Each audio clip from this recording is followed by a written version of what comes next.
My name is Andy Crestodina. I am the co-founder of a web design company called Wave.video.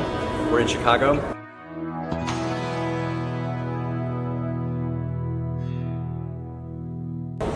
One of the big problems with video marketing, even though a lot of companies should be doing it, is the barrier to entry. If nothing else, it's perceived as something that's difficult to get into.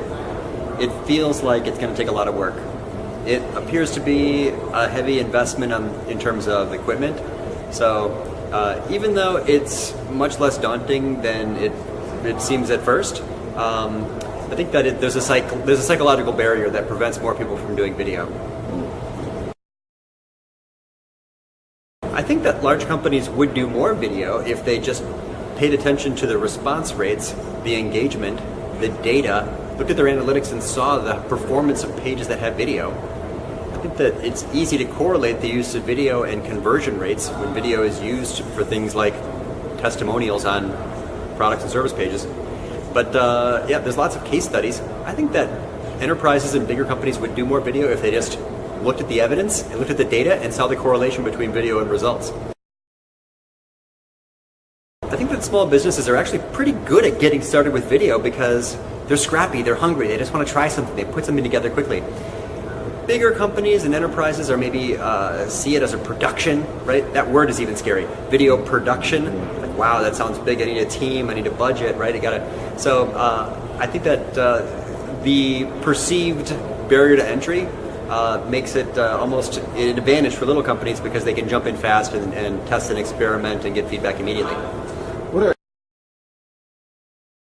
I think one of the most powerful formats for content is video of the audience, like a testimonial video, when used on a really high traffic page, like a home page or a high ranking post or a service page, some page that's in the main flow.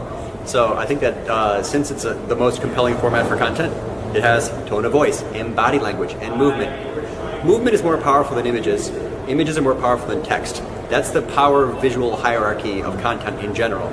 So if you're using the most powerful format, put it in the most visible place.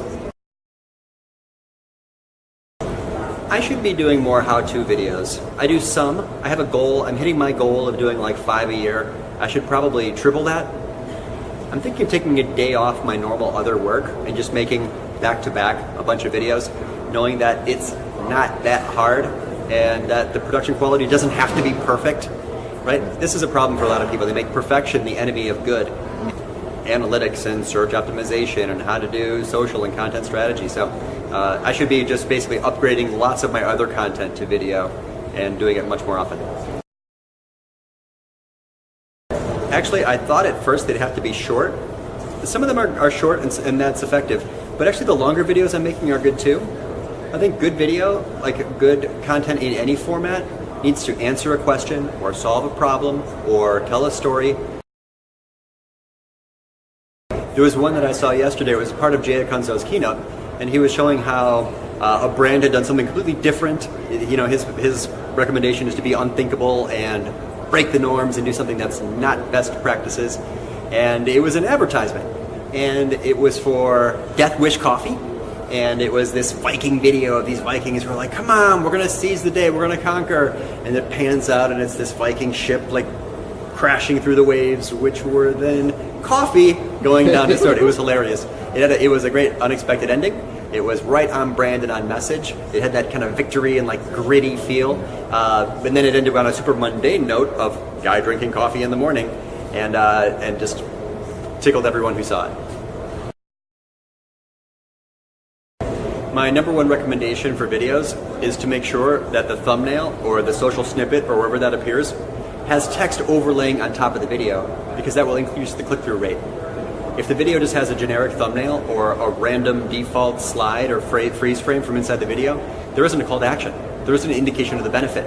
So there's a little bit of magic when you overlay text on top of that default frame. It will increase clicks and taps because it's a chance to give just a few words to the possible viewer about what they're going to see. Cat videos are statistically proven to be more effective than dog videos. They increase laughter rates, they have higher engagement, and I'm totally making this up. There's no data behind this at all. It's my personal preference. I prefer cat videos.